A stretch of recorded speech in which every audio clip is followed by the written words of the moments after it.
تاسو دا ټیک ټاک وګورئ استغفر الله العظیم ما ته کله کله یو کس یو ټیک ټاک یو شی ښکاره کړي مفتي صاحب ته په دې ولې بیان نه کوې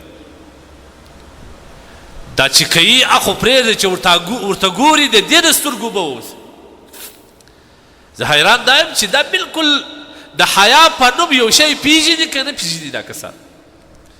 مسلمان به وي پښتون به وي نارینه او پاته سو خو اوس خو ښځینه هم په دې باندې اخته دي الله بالله څومره بېحیایي سو هغه زموږ خورکي چې هغه به د پردي سړي سره په خبرو کولو باندې ټول بدن ریز لري د حیا او د پاکدامنۍ د وجې سره کله چې به دا په لار روان و د ضرورت په خاطر به وتلی و چې نارینه به راله دې به ځان پر دیوالو باندې چسپ کوي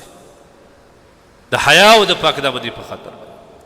نن هغه پښتنه خور ده نن هغه مسلمانه خور ده په کوټه باندې ننوځي د موبایل کیمرې په ځان باندې ونیسي ټول ځان بېحیا کړي او بیا ټول نړۍ ته وړاندې کړي چې زه دا یم په وړاندې خو اوس باک نه کېږي په وړاندې خو یې وغورځوي اوس د بدن جامې وغورځوي د بدن اعضا هم خلکو ته ښکاره کوي العیاذ بالله الف مره استغفر الله ولې موږ دونې شیطان مخه اخیستی ولې موږ دومرې د انسانیت تر حدودو ووتلو دا څه شي دي د انساني ارادې څخه موږ ټول محروم سو تقوا خو بیخي لرې خبره ده د الله خوف او ویره خو لرې خبره ده د مشر خوف او ویره خو لرې خبره ده د معاشرې څخه شرم خو بیخي لرې خبره ده انسانیت او شرافت څخه هم موږ لرې سو پخوا خو به که چېرې د الله څه نه بېلېدې د کلي و د قوم او د تربور څه به بېلېدې چې دا څه دی اوس هغه هم لاړ عام تر دې چې د شرافت او د انسانیت څخه ووتل کوم اعمال چې دی کوي دوی خو بیخي نه په شرمېږي د حیا نوم نه لري هغه کسان چې ورته ګوري هغوی هم حیا نه لري که حیا درلودی د ده د سترګو اوبه به وتلي وای په دې شي ته په کتو سره ولې موږ د خپل ځان دومره د دنیا او د پیسو دپاره تباه کوو ولې موږ د خپل ځواني د خپل قدردان عمر دا د یو څو پیسو په لالچ باندې د یو څو ډالرو په وجه باندې چې زما ویډیو وایرل سي او ډېر یې وګوري ما ته لایکونه راکړي بیا به ما ته پیسې راروالې تا د دغه پیسو دپاره انسانیت پرېښود تا د دغه پیسو دپاره د اسلام حدود رواوښتې د اسلام حدود دې پایماله کړل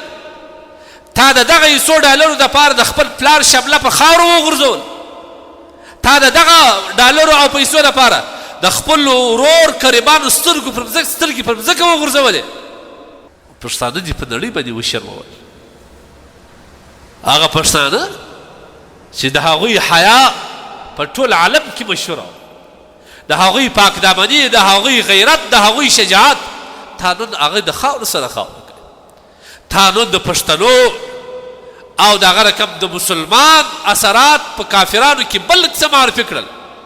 هغوی د خلکو ته په بل رنګه معرفي کړل تا څه وکړل دا د یو څو روپو په خاطر باندې تاسو وګورئ زموږ ځوانان دي پیغلا دي زموږ خوندې دي د دې په کړنو باندې قسم په خدای زموږ زړه دردېږي تاسو د خپل اسلام لږ مطالعه کړئ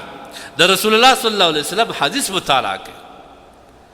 چې در ټولو بهتره زنانه کومه سیدة نساء اهل الجنه د جنت د ښځو سردار حضرت فاطمه رضی الله تعالی عنها ته د دې تاریخ وګوره او څه ستا تاریخ وګوره ته خو د هغوی په